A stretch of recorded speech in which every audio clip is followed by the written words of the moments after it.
How you doing there, Miss Caro? Not bad, Mr. Chapek. Ready to take over as Disney CEO? Yes, sir. I have all the credentials. Years of experience, inside information. My name is Bob. And it'll be nice to take some of these Disney films in a new direction. Agreed. After you've directed such classics as Whale Rider and those other ones, I'm excited to see what you have in mind for the live-action Mulán. Wonderful. I've already written some notes on how I think we can make this different from the other Disney remakes. I was thinking that... Whoa, Nikki, didn't you hear? The film's PG-13. Well, yeah, but I'm talking about how this Disney remake can be different. That is how it's different. You're not going to add anything else? Nikki, are you familiar with money? Well, yeah. And are you aware that our Disney remakes produce a lot of money? Yeah. They make that a lot of money because we always add one thing and take away like 20 others. Do you think that's what the people really want? Oh, Nikki, I don't think you understand how we do things around here. Let's get back to business, to demean Mulán. I got sons and daughters ready to be caught. Made the saddest bunch of reboots yet, and you can bet before real 2, Missy, I'll make you mad with this too. Bland and dull as a text, no desire within. Once the leads are boring, our remakes begin. Make them mundane, stale, monotonous. It makes big bucks for us, it's true. Somehow I'll make you mad with this too. Can we maybe give Mulán some flaws? Then she won't be perfect, will she? Arcs for Disney ladies, that's more a man's game. Maybe she can break all of gravity's laws. Hope this movie doesn't screw me. Hey, it always wins as critical acclaim.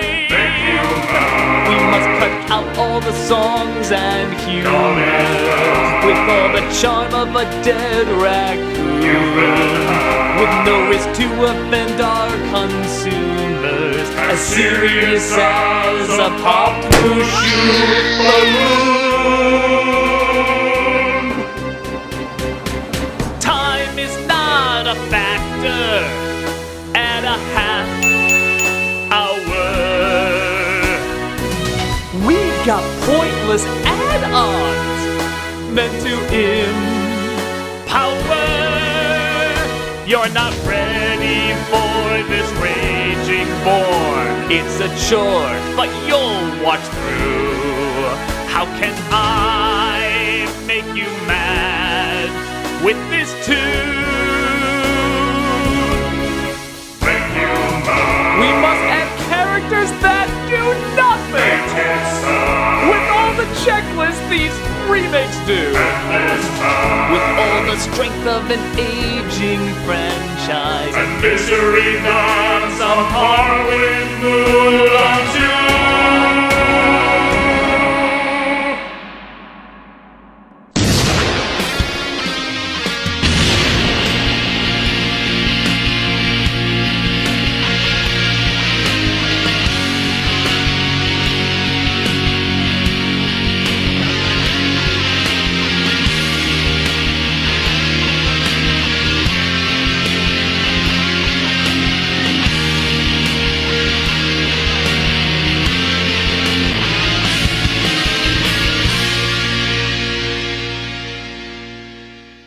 Hello, I'm the Nostalgia Critic guy, remember? So you don't have to. Well, like a lot of you, I was looking forward to the live-action remake of Mulán. The original is charming enough, but I'd be lying if I said I didn't want to see something a little more epic and hardcore and a little less, well, donkey! This new one seemed to promise that. With no songs, comic relief, or PG rating, I actually thought this might be a big step for Disney being grittier and more adult, burying the painful cliches of the other live-action remakes. But like a bloody four-fingered hand bursting from the grave, Mulán showed us there's a lot more shit to spew.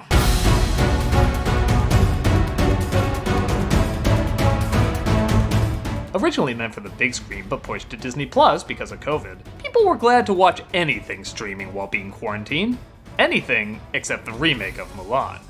Despite doing well with critics, most fans of the original were pretty damn pissed off, saying it lacked the likability, passion, and fun the original had. Well, for me, that's part of the course. And despite this one honestly not being as bad as the other Disney remakes, I have to admit, it still got under my skin. I think because I could see the potential of it. Everybody could. People were open to a more kick-ass version of this story. Hell, the director basically told a flawless version of it already. But like a poor marksman, they keep missing the target. People were fed up with these reboots making the same mistakes in an attempt to be more modern and progressive, but ironically making them more dated and insulting. And there's a lot to unwrap, so let's jump right into it. This is Mulán, the bad one. We open on some breathtaking shots. Honestly, despite its problems, this is still a gorgeous film to look at. But almost instantly, you can see what they got wrong. Here she is, a young shoot, all green, unaware of the blade. This is Mulán. Yep, already a great fighter, amazing acrobat, and is encouraged by her father to pursue it. Could you tell her that only a son could wield chi? I could not. Is it fucking opposite day? That is literally the Bizarro version of the original! Like I said, changes are welcome, but this isn't what Mulán's struggles were about. She didn't know where she belonged. She had to find out through risk, pain, sacrifice, and determination. Astonishing everyone, including herself. Here she's already a Marvel superhero, because apparently she has really good chi. Well, that'll be an interesting journey, going from flawless to stupid flawless. She's still learning how to control herself. Make excuses for her. Her mother, played by Rosalind Chow, tells her father, played by Si Ma, that society won't accept her. I ask you, what man will want to marry a girl who flits around rooftops chasing chickens? Yeah, can you guess what the moral is? It's the same moral if you're female in a Disney live-action remake. Be born perfect and convince the world they're wrong. Okay, look, I'm not against a story about a woman fighting against a repressive society, but look at all the variety of lessons the dudes get. By only teaching girls fight for your right to options, you're ironically not giving them very many options. It's always the same! But okay, it's an action flick. How's the action? Honestly, it's pretty good. As the Huns this time are replaced by the Rorans, who are led by Bori Khan, played by Jason Scott Lee. He really is the perfect guy to play the villainous, just like Miguel Ferrer. He really can't do any wrong in my book.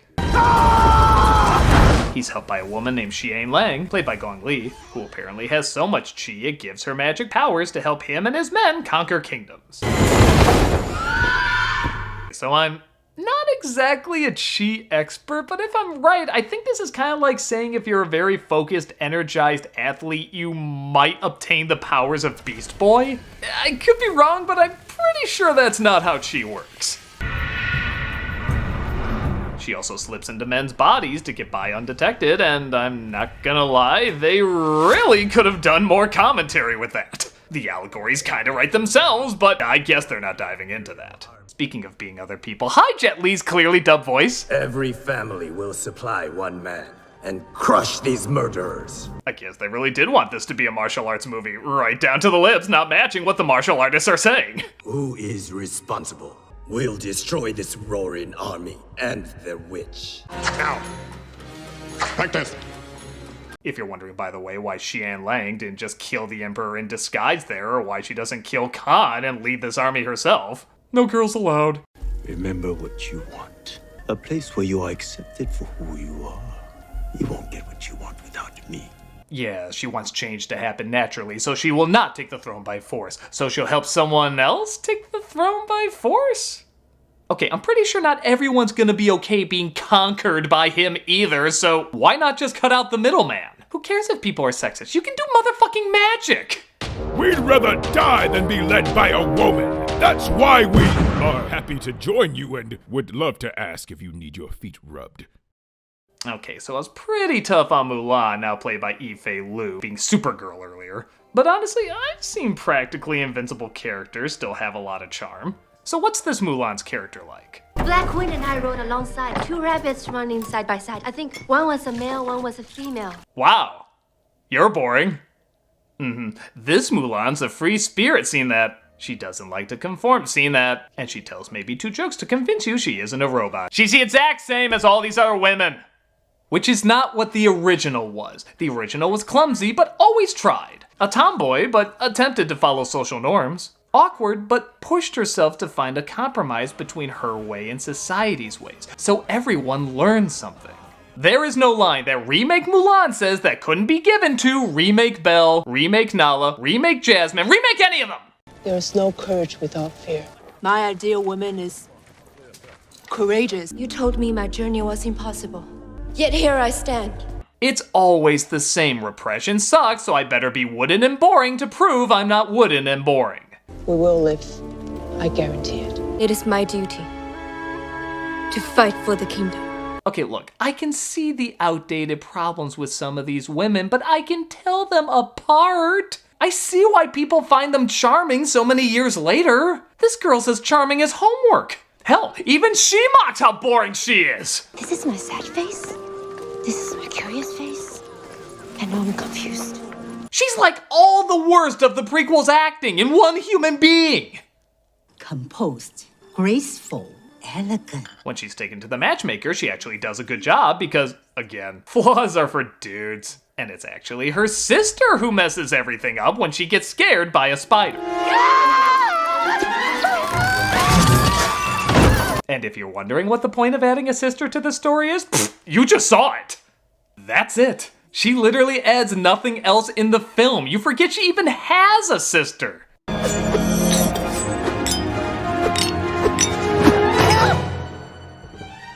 Why, how composed, graceful, and elegant matchmaker must love this. I mean, dude, that's penis stuff bad! Dishonor to the Hua family. They have failed to raise a good daughter. She revealed a spider, calls for execution! That's right, every woman in this village is followed by a guillotine. As in the original, it's announced that war has come and one male from every household must fight. This means Mulan's father, despite her protest. But how can you fight with... I am the father. You are the daughter! Learn your place. Hi, completely different person, I'm Mulán! Yeah, what the hell was that? He goes from encouraging her and following her dreams to back to the kitchen woman in literally a second! And I know, the other father snapped too, but he took the traditional route very seriously. This one was more laid back. A daughter brings honor through marriage. Any man would be fortunate to marry either of our daughters. Even when he does say she has to follow social norms, it's because his wife wants it, and he begrudgingly agrees. Your chi is strong, Mulán. Hide your gift away. I say this to protect you. If he had that tone when he shut her down, maybe this scene could work, but out of nowhere he's like, "Your job is to make babies and not vote!" It doesn't help too, that's followed up by this weird delivery. We must be strong. This time he will not return. Do you mean from war or to the kitchen? Because you said that like... This time he will not return. He always goes to the bar at this time since they got that Bill and Ted slot machine. It's like emotional musical chairs. Everybody's attitudes are in the wrong place. So you know the drill. Mulán breaks down, thinks it over, prays, steals the sword, cuts her hair, and suits up to that kick-ass music. Or we just cut to her like she changed her profile picture. Can you believe it? That epic transformation that sets this all in motion could be missed if you look down at your watch asking, when is that damn epic transformation gonna happen? That's like replacing the epicness of Hellfire with just... trouble with the fireplace. What the hell is wrong with you? Oh wait, I forgot, like Cinderella, we don't need to experience what the character learns. Just tell us through variations of the same buzzwords. Have courage and be kind. Loyal, brave, and true. Have courage and be kind. Be loyal, brave, and true. Have courage and be kind. Loyal, brave, and true. It's just like the Lorax, where instead of giving a good story and characters, it just says, plant a tree, dick! Followed by pages of wagging fingers ironically brought to you by hundreds of dead trees. Disney, we're not behind, you're just too fast.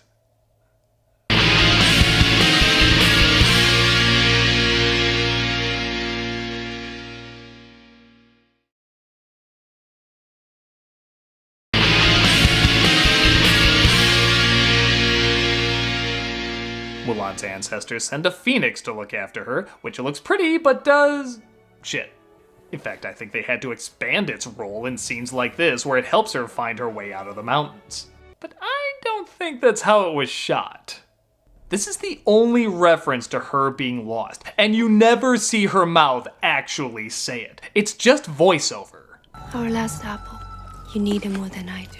We should be there by now. Do you think we're lost? You know, at this point, if the dubbing is gonna be this obvious, why not just put in Eddie Murphy's voice as the Phoenix? Hey Mulán, I'm a bird. I burst into flames and magically come back, just like my career every decade. Mulán makes it to the camp, and remember how the soldiers were bullies and she had to learn how to win their respect? Here, they're actually pretty nice, and she's the asshole. Can we be friends? I'm not your friend. Need a hand, little man? Insult me again and you'll taste the tip of my blade. Dude, overcompensating for something? Does that even make sense here? The only funny thing is to avoid the shower as she constantly volunteers for night guard duty and hopes it rains so that she can get clean. But that's about it for comedy. Granted, I did say I wanted a more serious Mulán movie, but humor is a good way to get us to identify with your characters. Axing all of it out doesn't make us relate to them more. Stealing, death, desertion, death. Bring women into camp. Oh, you better believe that's a pattern. Death. Disgrace for you, disgrace for your family, disgrace for your village. Disgrace on your cow! Only the strongest will reach the summit. Keep your mind strong. Don't stop. And be careful who you thank in the closing credits. Oh my god, a mistake. Perhaps Neo isn't the one. Oh, there we go. I'm surprised they let her get that vulnerable. Wait, I like soldiers who don't follow directions. It's disgraceful, but it's damn good flying. Report to Commander Tung. Speaking of which, how do you grow a character who's already perfect? Encourage her to be even more perfect. No pressure for girls here. You need to cultivate your gift. Your chi is powerful, Huajun. Why do you hide it? I'll admit, I like how this shows the hypocrisy that as a female she's encouraged to repress her gifts, but as a male she's encouraged to explore them. But not only is very little done with this, not to sound like a broken record, but it's just not as good as the original's journey. There was so much more to overcome and fight for. There, the focus was risking everything for the love of her father. Here, the focus is risking everything to be the best? Hell, she's actually told don't even think about her father. He'll get in the way. Perhaps this shadow falls heavy on your shoulders. You can't allow your father's legacy to hold you back. Again, this'd be fine if the story was more interesting or she was more interesting. But similar to how she's told to ignore her father's legacy, the film is ignoring the original's legacy, and not replacing it with anything stronger. We leave to defend the mountain step garrison. The soldiers are ordered to move out, and unlike before, where they're given moments of fun to bond over and then are jolted back to reality by the destroyed village, once again, we just cut to it. This film really is like the remake of Beauty and the Beast, where so much is cut out, yet somehow it's longer. It is clever how the red tint and the red uniforms gives the illusion you're seeing something more bloody than you really are. But again, they just sort of see it and move on. Nothing's allowed to sink in, like when Shang realizes his father is dead and he puts the helmet on the sword and you see the doll, all those little moments. They just cut to the next scene. This war, this mildly annoying war. Just look at Mulán's reaction when they finally come across the enemy. Does she know we're rolling? Huh, okay, guess we're going with that. The chi is strong with this one. Mulán gets separated and comes across Manimal, who reveals that by lying about who she is, it poisons her chi. Your deceit weakens you. It poisons your chi. Yeah, it's really been fucking her up this whole time. You will die pretending to be something you're not. Perish in the river of creme brulee. She's fine. And she once again comes across the Phoenix, who once again does nothing. What am I? A feathery GPS? Give me something to do, movie. Daddy Daycare utilized me better. She rides into battle, fights with extreme indifference, but Lady Dracula turns into bats, which are apparently too much for them. Behold the mission! So if one bat gets killed, does that give her a hangnail? How does this work? They launch flaming boulders, but Mulán tricks them by having them launch at the mountain, causing an avalanche. I guess her horse has amazing chi too, because you have to be Seabiscuit Gonzalez Bolt in order to run that fast. And get this, unlike the last film where she's discovered that she's a girl, she just straight up admits it to them. Because lying makes baby Jesus cry. I'm Mulán. You are an imposter. Forgive me. Cool. You know Khan and one half the Wonder Twins are still alive, no doubt planning another attack and keeping this war going. But let's come out now and face, how'd they put it? Death. Yeah, that, to really keep the momentum going. This is the stupidest move. They wouldn't have let her fight if she said she was a girl, so this is what she had to do. Everybody gets that. So you lied. Who gives a dick? Well, I mean, outside of you, but look, this isn't like hiding a secret from your BFF. This is war. You telling me that years of spies and going undercover wasn't noble because they didn't tell the truth? How old do you think we are? No, wait, we know, it's over 13. You have to be over 13 in order to see it. What fucking idiot over 13 would think this is smart? What is the punishment assigned to this imposter? Expulsion. They don't kill her, but rather kick her out, which comes as quite a surprise to her. Did you think you were gonna get a cookie? What'd you think was gonna happen? I would rather be executed. I don't even know if that's a figure of speech or if she really means it. It's so lifeless. I would rather be executed. Well, keep giving performances like this and your career will. Meanwhile, Batgirl shows up, no doubt, saying, "Oh my god, you actually told them?" I've lived a life of exile. We are the same. We're not. We are. We're both pretty dumb in how we get what we want. She tells Mulán that Khan is going after the Emperor, because, as we've established, everybody's just... And Mulán rides to tell her ex-army. Man, I turned down Shrek 5 for this. I've seen toilet paper in movies that contributed more than me. Sergeant, hand me my sword. She lets them know about the evil plan, and with very little convincing, they believe her. I believe Mulán. I believe Mulán. I believe Mulán. I'm Brian, and so's my wife. I believe Mulán. I believe Mulán. I believe Mulán. Man, gotta love that emotional face of, I think someone farted, yet I'm too polite to say. Mulán, you will lead us as we ride to the Imperial City. Wow! Literally in under a minute, she goes from beheading to leading an army. This movie's so high, Joe Rogan would smoke it. Ori Khan has infiltrated the city. But here's the good news. Idiocy is contagious. I will kill this Ori Khan like I killed his father with my own hands. Remember when World War II ended with Harry and Adolf duking it out via fisticuffs? So many wars end with leaders saying, I got him. The Emperor is captured in probably the most embarrassing way Jet Li can be captured. Oh, we're gonna hit you till candy falls out. While Mulán and the soldiers arrive, resulting in, a decent battle. I'm Mulán from the 5th Battalion. Impossible. I told you exactly what I was gonna do and when I was gonna do it. How did you make it this far? They accept you, but they will never accept me.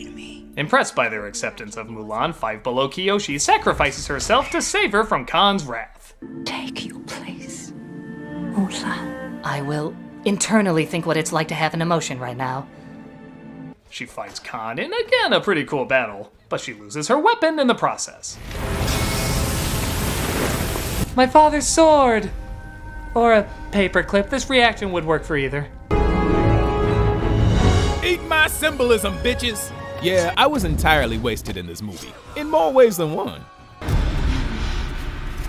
She defeats Khan, and just to add insult to injury, the original Mulán, Ming-Na Wen, introduces the new Mulán with more personality in this throwaway line than the other actress had in the entire performance. Your Imperial Highness, Mulán. Even visually, it's like, I am the new Mulán. Nah, I guess you'll always see her, won't ya? She's asked to lead their army, but she says all she wants to do is return home. She goes back to her family, but apparently the soldiers just ran behind her the whole time, forgetting to give her a gift. And once again asking if she'll lead their army. He awaits your decision. Well, of course she will... Mulán! Hooray! A girl power movie so proud it's too chicken to say whether or not she stayed home or went back to battle. Indecisively decisive. That's how you sum this movie up. It's clearly no secret, I really didn't like this film. Had the original Mulán not existed, nor the other live-action remakes, maybe it wouldn't have been quite as bad. Honestly, compared to the others, I think this is a little higher up on the scale. It does look nice, it has some cool fight sequences, it does try a few new things. Which is honestly more than I can say for a lot of the others. But because we are aware of the original and the constant ways the remakes always fuck up, it makes it hurt so much more. In trying to hammer in a good message over good story and characters, it does a major disservice. You're fighting against old troubling cliches of the perfect woman with new troubling cliches of the perfect woman. Let these women have strengths and weaknesses. Let them teach and learn. Let them be heroes, but also let them be villains, not just misunderstood heroes. Women deserve just as much variety as men get. Because through watching these characters grow, we grow. But when they already wake up perfect and ready to change the world, we're denied the journey of how they and we can be better people. Mulán is not the worst Disney remake, but it is one that, in some ways, hurts the most because of the untapped potential. Here's hoping for a day when one of these reboots can finally learn and bring honor to us all. I'm the Nostalgia Critic guy, remember it, so you don't have to. This summer, Disney is proud to release its next live-action remake, The Sword in the Stone. Enjoy Merlin, the wizard. Oh my! And in a modern twist, a female version of Arthur named Artura. So, Artura, there is much to learn in the ways of science, strategy, and the art of nature. Wait a minute, you're a girl? Well, yeah. Oh, my bad, there's nothing to learn, you're already perfect. But, are you sure? Oh, yes, you're so amazing, the sword will just pull itself out for you, look. Okay. What a phenomenal journey. The Sword in the Stone, coming this summer. Actually, never mind, you just saw it. I am the father. You are the daughter!